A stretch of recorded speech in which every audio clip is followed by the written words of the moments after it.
I'm Freya Hargreaves and I'm head of the prosthetic department at Real SFX. I'm Izzy. I'm currently a student at the University of South Wales, but I sometimes come here to help out with workshops when they need me. So today I'm going to stick this zombie bite onto Izzy's arm. And I'm going to blend it, paint it and add some blood. Cool. Okay. And what's the process of doing that originally? So how did you actually make that mould? So from this I sculpted with plastiline, which is kind of like clay, sculpted the design. Then once I was happy with it, then you make a mould out of silicone like this. And then once you've made the mould, you can then make a silicone prosthetic like this. And how long does that take, that process? It can take, depending how detailed the sculpt is, it could take a few days or it can take a few hours. But once you have the mould, you can make multiple silicone prosthetics. That will take, like an hour or so. Okay, and is there like lots of different designs that you can do? Yeah, you can do as many different ones as you want. I mean, I've got over here, I've got some like zombie wounds and stuff. We've got here like a zombie eye socket. So it's literally, you can be as creative as you want, sculpt whatever design you want, and there you go. Okay, so today we're going to put it on the arm. Yeah. But normally you can put it pretty much anywhere on your body? Absolutely anywhere, yeah. Normally would be on the face, but something like that zombie bite, you could have it like on the back of your leg, you can have it on your neck, but for today we'll do it on the arm. And is it quite safe to use? Can you use it on pretty much anyone's skin? Yeah, it's very safe. All the glues that we use are all medical grade, so they don't harm the skin in any way. And yeah, and I always use a barrier cream first just to make sure. So yeah. Cool, brilliant. Okay, so I'll give you this and we can start the application. Okay. Right, first clean the skin. So what's that? Is that just going to clean? Yeah, so this is like a barrier cream that I put on first, just to protect your skin. So you'd clean the skin. So obviously PPE is quite important, isn't it? Especially during these times. So Definitely. You guys will clean skin. Yeah. So you're wearing masks Sanitize. and stuff at the moment. Yeah, everything's sterile, clean brushes, we've got hand gel, everything is very clean. Right, so this is the piece I'm going to use. So I'm just going to offer it up first. So. Wow, so it's quite flimsy then when you... So yeah, you can see it's Delicate, yeah, very delicate, and it moves and it's very stretchy. And the reason we use silicone is it feels very natural and feels like skin. So once you put a prosthetic on, usually you can't actually tell or feel that it's on. So that's why we use it.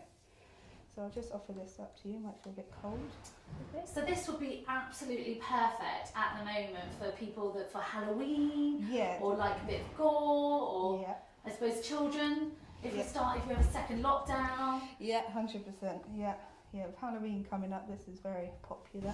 So I've offered it up. So next thing I'm going to do is I'm going to like glue a little section in the middle. Then I can stick that down and anchor it. And then I'll work back and blend out the edges. So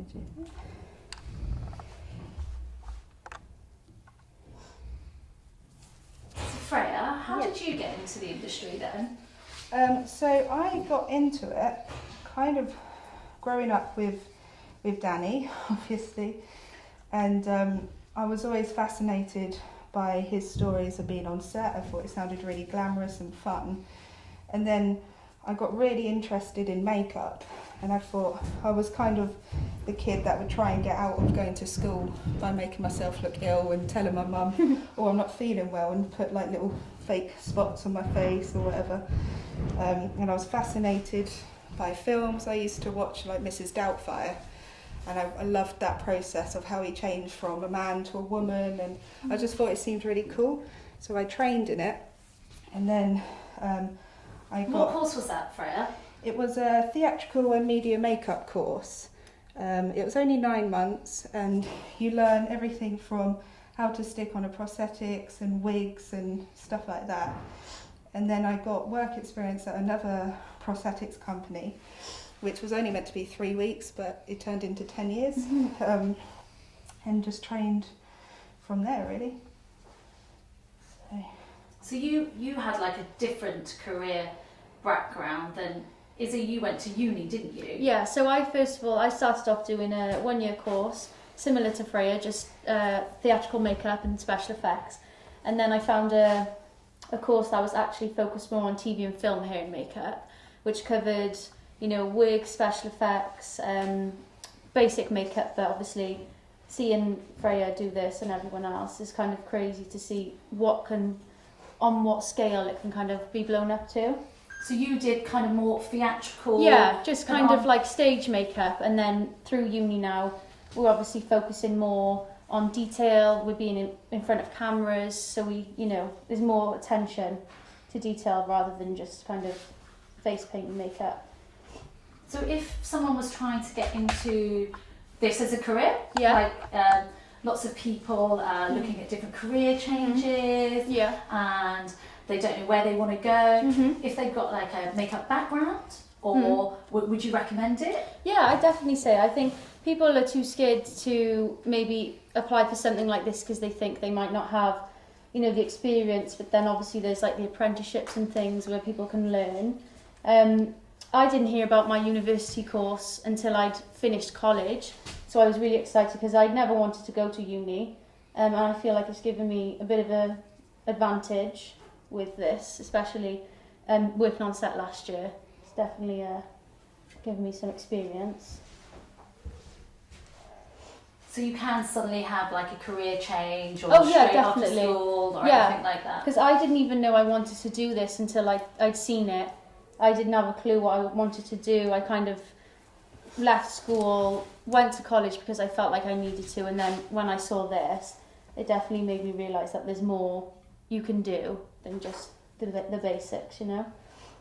I know for us as a company, we get lots of CVs at the moment. That's how we found. Yeah, that's definitely. how we met you, didn't you? You kind of sent us a CV saying, I'm at a university, I've got no experience, and you're obviously very fortunate because we were like, come on, you know, come along and just, you know, we trialled you out. You know, and I think for us as a company, it's really important that people do send CVs. It doesn't matter what skill set you have. Because I think, I don't know if you agree, Freya, but any skill with makeup application is very transferable. I know it can vary from, you know, basic makeup, and then you can get trained up and do things like this. You know, and it's... Wow. So Freya, where are we at now with this? This is looking good. I know. Wow. Okay, so can you talk us through your next step? Yep, so far I've stuck down all the silicone and everything, and so this is called cap plastic, which is what you encapsulate the silicone with. And now I need to blend that off so it will blend smoothly into the skin. So that's my next step, just make sure that's all... Can we lift it up? What does it look like from the side? Okay, cool. Okay, wow, okay. Oh my goodness. So that moulds around the arm, does it? Yeah, you can just like stretch it and it can go wherever you want it. Wow, Izzy, you've had a terrible accident there, haven't you? That's crazy. So you would just keep pressing at it to work around the shape of the arm? Yeah, just to make sure it's all stuck down. And there's probably no air bubbles in there either. Yeah, you do sometimes get little air bubbles, so you just got to push them out, make sure. So how long would this application take? So say if someone was doing it at home, obviously it's easier because you're doing it for someone, but if someone was doing it at home on themselves, how would you recommend it? Would they hold their arm down like that? Or? Yeah, kind of hold it down, and press it and stick it down. I mean, there are like ways you can practice rather than going with a silicone. You could use like a gelatin prosthetic to like start off with, which is easier to work with, or a latex prosthetics, and then work your way up to silicone. Because if you go straight into silicone, you've never done it before, it can be quite scary. But if you kind of work up towards it, then it'll be fine. I feel like that. Like I'll always practice with gelatin first to see like how it blends and where I'm going to put it before I try out using silicone. Right, next I'm going to use IPA with a cotton bud. What is IPA? It's isopropyl alcohol. That's how you say it. It's 99% alcohol, which will just blend off. Does it just melt away? Just melts away that cap plastic. So if I was going to say, lift it up so we can see. So it literally you're doing. Oh, okay. So you're getting the IPA and you're literally rubbing it against. Yeah. It's like away from the piece? Yeah, just away, just blending that off. Like that. Wow, that blend is really good. And you do that all the way round very gently. Yeah. So I see why you're using a cotton bud, because that's... Yeah, it takes a bit of time, this bit. And if they don't have cotton bud, what, a little brush, makeup brush or something? Little brush just works use that? fine. I just like cotton bud because, hey, it's disposable, so I can just chuck this straight away. But also I just like the way it kind of blends, you can just roll it easier. I suppose with that, what's so good where it's moulding, this is where it'd be good on your neck. Oh yeah, definitely. So on like a neck piece, you can work around the neck. Yeah. And on like the cheek as well, I think they'd be really, you can blend it down into the neck. Be really cool. So these are good for all body parts, is it, Freya? Yeah, You completely. can use leg, arm. Yeah, wherever you want, really. It's actually quite therapeutic, I isn't know. it? There's a bit of satisfaction there doing it. Yeah, it's quite fun. And how does that feel then, Izzy? Does it feel sticky? No, honestly, it feels. I can't even feel anything, to be fair. You literally can't see it when No. it's blended against the skin. And it was a really good match as well to my skin, I think. Yeah, well, quite lucky the colour match was pretty good. So obviously on set, Freya, Yeah. if you were asked to do something this on set, would you normally get an actor in and do a colour match? Yeah, usually if something's bespoke for an actor, we would bring them in, I would meet them, and then I would colour match. So I'd hold up like a makeup palette or some silicone and make sure I've got the colour match right, because obviously everyone's got different colour tones and I want the prosthetic to match their skin as much as possible, so I don't have to spend as much time painting it. So always would meet the actor and get that match perfect. I literally just noticed the monster behind you, or face. So something like that behind you, what is the process of that? Because it's gory, it's teeth. How would you create that look? If, you know, because that is completely, obviously, hours of work, is it? Or yeah, it takes a bit of process. Something as detailed as that, you would sculpt it. You can either sculpt it on like a head cast of someone, so you could turn it into a mask, or you just start from scratch. You would sculpt the shape, add in all the details, and that could take about a week or so, depending how detailed you want it. Then you'd make a fiberglass mould, similar to the one up there, a 2-part fiberglass mould. Once that's made, then you cast this out in silicone and foam, so that's like another week to do that. And then you paint it and hair work it, so that's a few days, so things like that. So when you're doing hair work, can you talk us through the process of hair work? How would you do hair work? It depends, there's so many different processes. So for like that body there, all his... So this is a live cast that you did, isn't it? Yeah. Okay, so I'll go back to how you did it, but there's obviously a model here of how you would punch the eyes, the eyebrows. Okay. Yeah. So that would be one process, and the head would be a different process. Yeah. So the hair punching, you get individual hairs, and you have like a little needle that you individually punch in all the eyelashes, all the eyebrows, which take a long time. So this one here, I'm just going to put it up, Freya. Yeah. So this one here, you've done eyelashes. Yeah. So that gets punched individually. Yeah. And then eyebrows, again, punched individually. How will that take? It looks amazing. Yeah, that takes quite a while. It can take a few days or a few weeks, depending. Sometimes I've punched a whole head of hair on someone, and that can take a long time. What do you use? Do you use like one of those hooks? Yeah, hook needle. Yeah. So you use a hook needle, punch it, it goes out. So obviously every individual mark would go in. Yeah. I don't know if it's a good time to talk about it because we're on it. You've got a live cast model here. Yeah. You've done that. I know this process took absolutely weeks and weeks to do. Yeah. So as well as doing your prosthetics makeup, you do lots of different other disciplines in here, like you know, live cast and the makeup. Do you want to talk about day to day, what you would do and how different everything is? Yeah, I mean, every day is definitely very different. That's why I love my job, is, you know, it's not a normal 9 to 5 day. So with this body, you would bring the actor in, we would do a full body life cast. Then from that you would get a plastiline cast, get it all sculpted and perfected. Then do another 2-part fiberglass mould, then make armature. Like, there's a long process that goes into it, but it's worth it in the end. So I mean, I can do that, moulding, sculpting, makeup. There's so many different aspects of this job, which is why I like it. So career-wise, if someone was trying to come in, obviously not just makeup artists, so if someone was trying to get into the industry that didn't have the makeup discipline, but they were a model maker maybe, or someone that's good at creating, making stuff, who would you recommend that, because you're just not just doing makeup, if you were going out there to kind of upskill someone, what would you say that if someone had something as a career they could kind of go into? I mean, definitely. I mean, you've got like mould makers and animatronic people, and some of them started as like engineers. Or you've, like, people have done a fine art degree. So anything kind of creative, arty.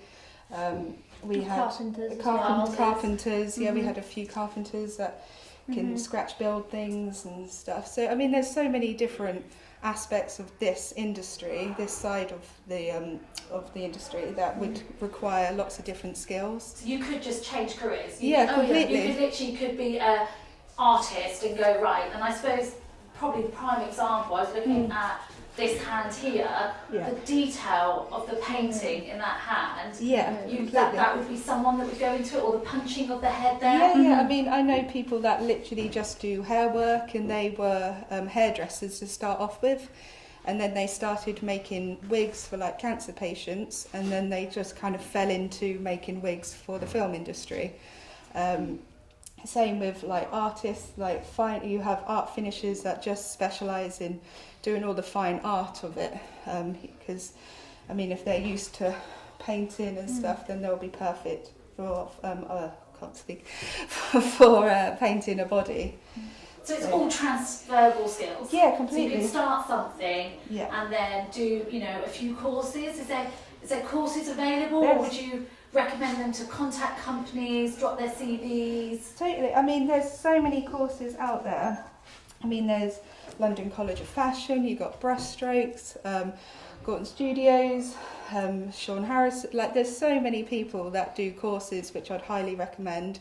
There's even people that do YouTube videos where they show you everything from beginning to end that you can watch and study.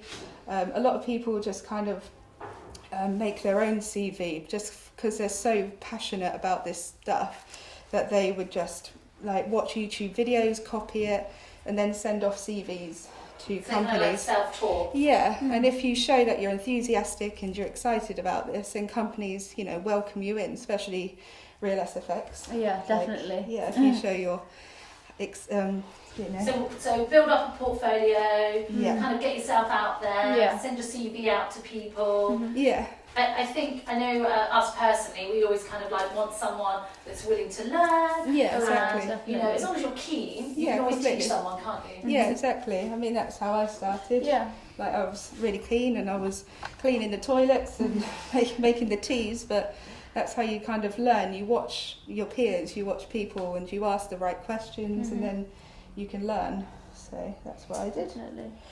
So this looks great. So what stage are we now at? So I just kind of sealed it with a bit of prosade around the edges, just to make sure they don't lift or anything. What's prosade? Is it prosade? Prosade. It's another kind of glue alternative. So you can use that to stick it on, but I usually use it just to seal the edges, because it will kind of mat it down and stick it down a bit further. So, is that all good? Looks good. I would hairdryer this. And can you buy most of these products? Are they, Yeah, they're on the internet? There's so many. I mean, you can buy them from Mould Life, Tilt, Neil's Materials. There's so many different companies out there that specialise in just all Probably this just equipment. do a Google search, can you? Yeah, just Google like search. In uni, we have like a kit that has been put together for us. We just purchase it and it has literally everything, the basics you need. I know a lot of companies do that, especially for students, which is good because then you're not really, it's all given to you. You don't have to research in what you need, so it's good to have to start with. So you had like a starter kit? Yeah, starter kit, yeah, amazing. So we had like a prosthetic starter kit and then a wig starter kit, and it's good. Right, so now it's stuck down, I'm going to start painting it. So this is a Illustrator palette, which only is activated with alcohol. As you can see, it's very dry, so you'd need alcohol to activate it. And it's very kind of translucent, so it gives like a nice kind of finish. It's not too like heavy or anything. And I'd build it up in layers.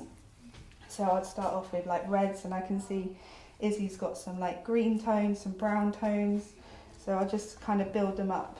And you know, a lot of people don't think to add blue, but we've got, if you look at your skin, we've got a lot of blue in our skin from veins and everything. So I'd add a bit of blue as well, just to make the colour right.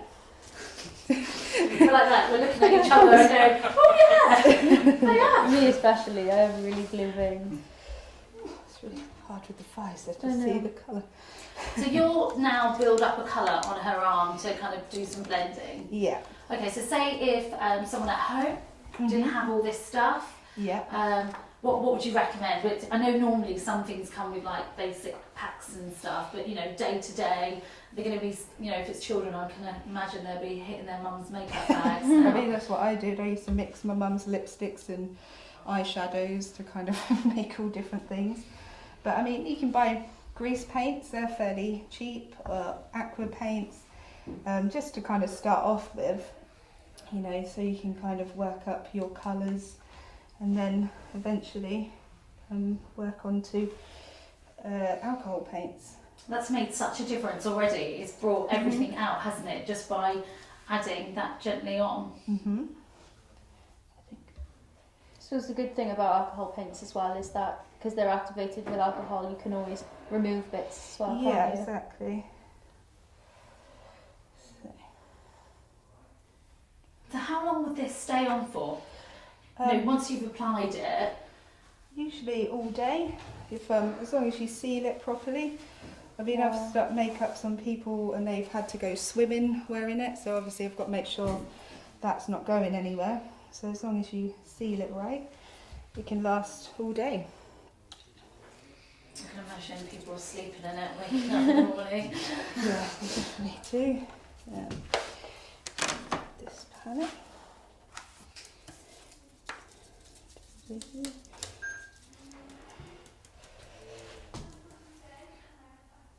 So these like the flashy tones, do you do all of these first before you obviously get into more detail? Yeah, definitely. Just kind of get in all the different tones. So that's your flesh tone. So you know you were saying about blue just a moment ago then. Yeah. When would you apply that? Would that be like mixing it through, or are you mixing it on your palette while you go along? You can mix it, but usually, I mean, you'll see in a minute, I'll get a kind of little chip brush and I kind of flick. I love that. It's really effective, isn't it? Yeah, different colours, just so that will add a bit of depth, a bit of texture.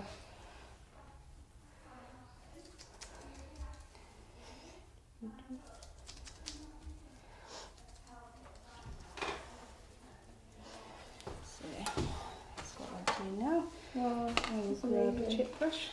so cool.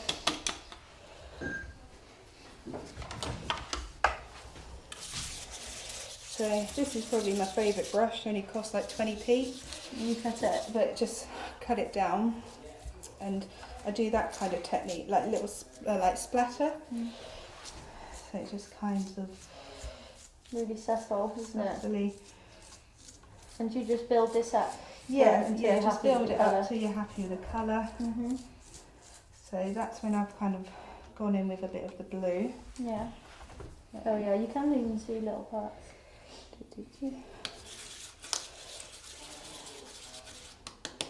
Jealous now. I wish I had one put on today.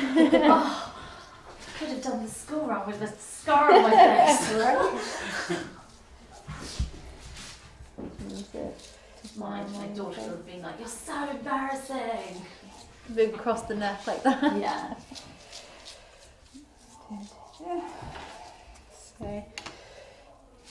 So what I do, because you're darker here, I've got more freckles, so I'd make sure that part of the skin's slightly darker than the inside. So Freya, is there anything else you want to talk about? Well, I've seen a limb behind you, so you've got like some gory limbs and stuff. Is that the same process that you normally would do when you do your live cast? Similar. I mean, so that leg behind me was made from the live cast mould that we made him from.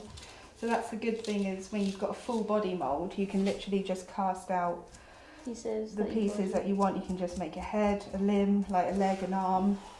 So that's what we did. We poured in silicone into the leg part, had a bit of foam, had a So is that like squishy? That's not like solid all the way through, is it? No, because that would be really expensive. But yeah. And you can pretty much make anything from a mould. I see you've got a monkey here. Yeah. Which is quite cool. I know this head because I've seen it in my fridge as a joke to scare me the other day.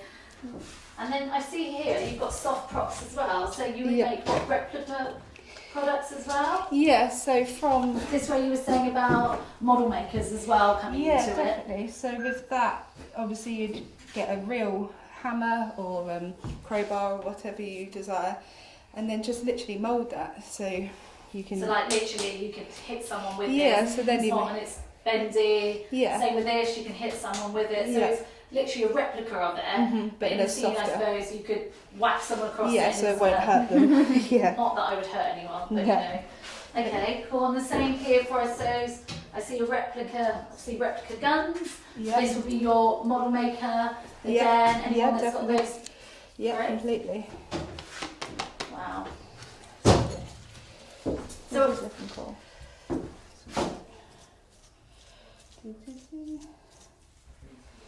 So I saw as well then, you've got a baby. Do you want to talk about the baby?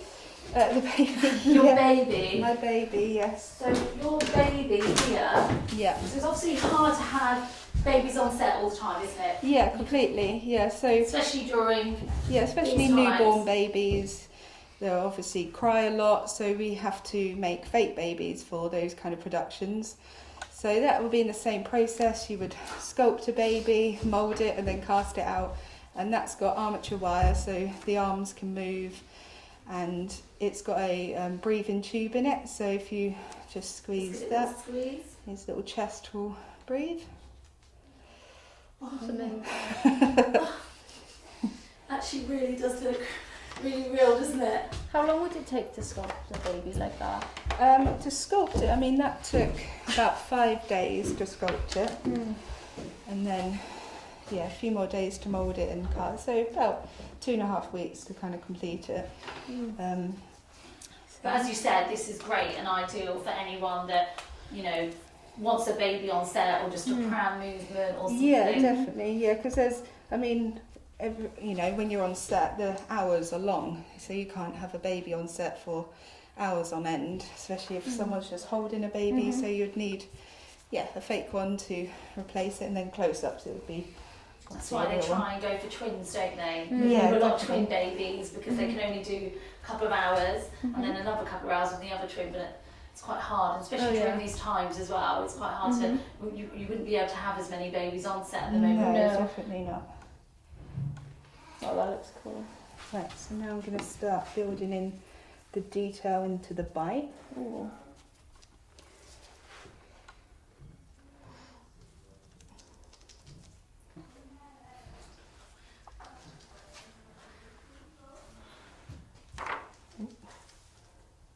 That looks good. So the red, you just put in that like the deeper areas of the like the cut. Yeah, I'll kind of build it up in different colours. And these are all using the same type of paints? Yeah, these are all alcohol paints. Right. This is a slightly different one to the Skin Illustrator ones, but still do. Is there a reason why you use alcohol paints? more than grease or? Just because I think, you know, you can work with it easier with silicone prosthetics. You can move it around. It's easier to take off if you've made a mistake, whereas if you've used grease paint. And it doesn't smudge either, does it? No. You can see, you can just slowly build it up and then it dries. So you're building it up in all the creases there, Freya? Yeah. So I see, yeah. Yeah. It's definitely coming together, isn't it? I know. So did you say this is more like a bite, or someone's cut through it, or? Yeah, this is kind of like a zombie bite, kind of. Yeah. It's just really... By him. Yeah, he's bit you off.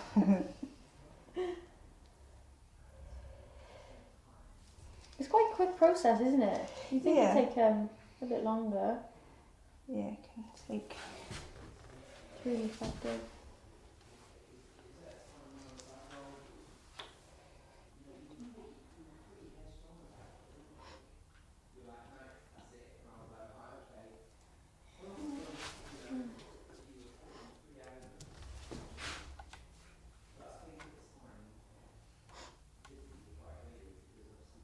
So the process after this, Freya, Yeah.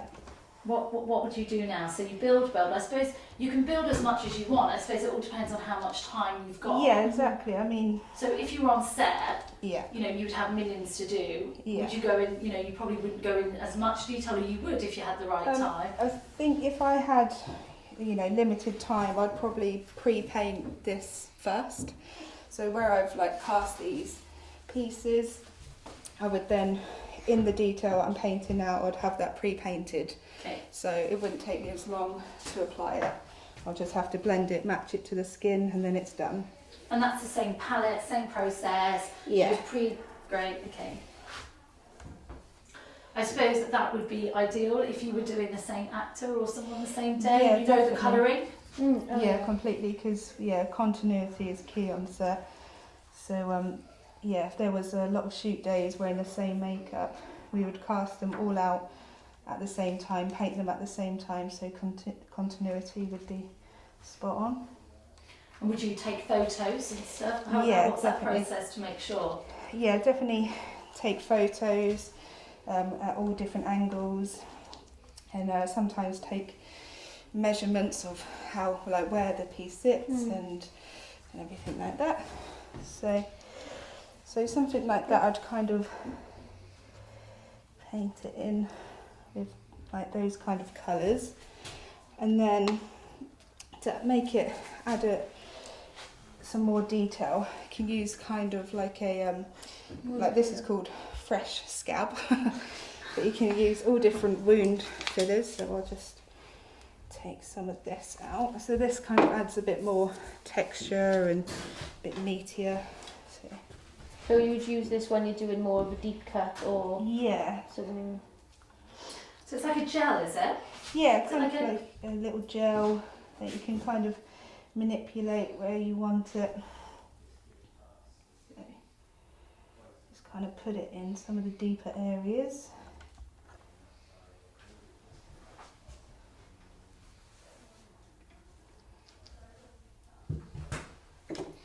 How's that feeling, Izzy? Yeah, honestly, Does it feel heavy or? No, it feels, no. I can't even feel anything on my arm, really. All I can feel is just a little bit of movement.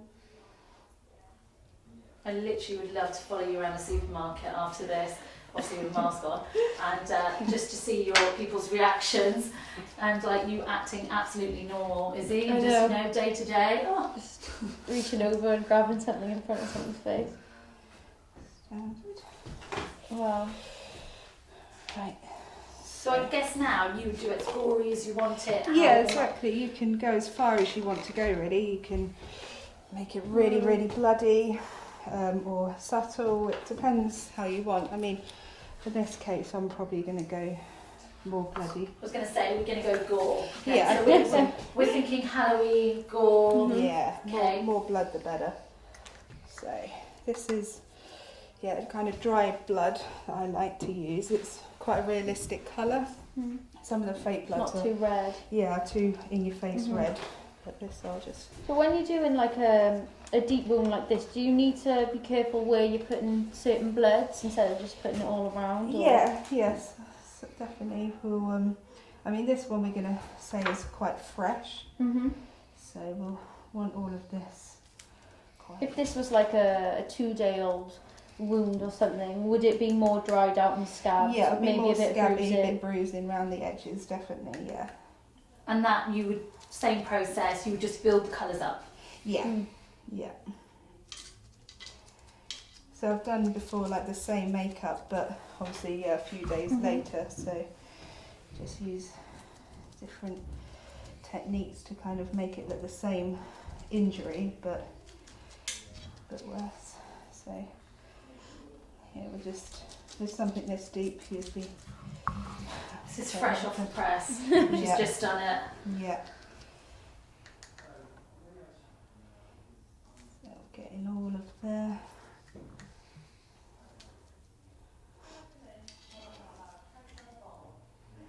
Have a few little drips in these little. It's like sockets in there where like pools. Yeah. Yeah, I'm definitely glad I haven't had my lunch just yet now. Yeah.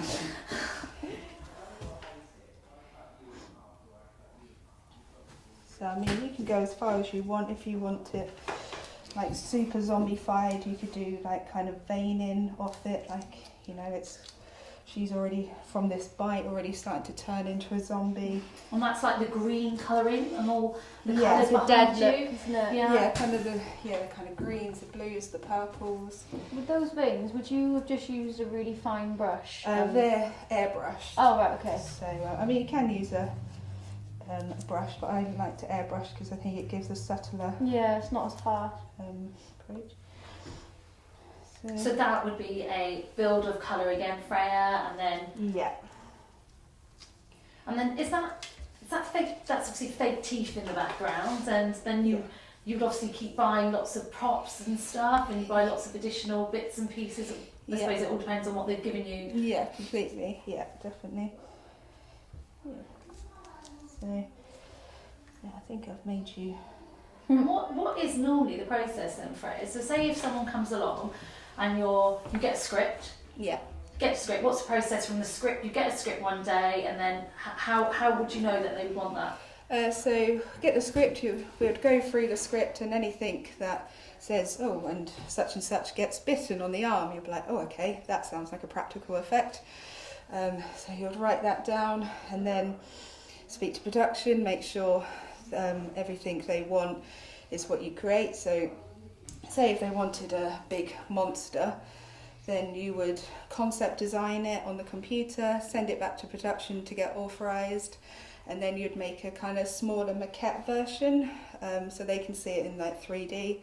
And then once that's approved, you make it big scale, and then so it's quite a process, but yeah, it's definitely fun. So I don't know if you want anything else on there. Just keep making you bleed. So yeah, that's just kind of a basic wound. Wow. It's kind of mad how it like moves with my arm, and it like. Yeah, so sometimes with cuts that were that deep, I'd pour in quite a lot of blood, let the hand drag down, so it would naturally have them kind of drip marks. So there we have it. So that's a zombie bite. That's how I'd apply it. So yeah, I really hope today you've enjoyed it, and I just hopefully that's shown that you don't just have to be a makeup artist to get into this industry. Model makers, carpenters, anyone, if you want a career change, you can get into this industry very easily. I think I would be doing this for the rest of my life because I love it. Yeah. So I would highly recommend anyone from any age to join this industry. It's so much fun. So yeah, I hope you've enjoyed it.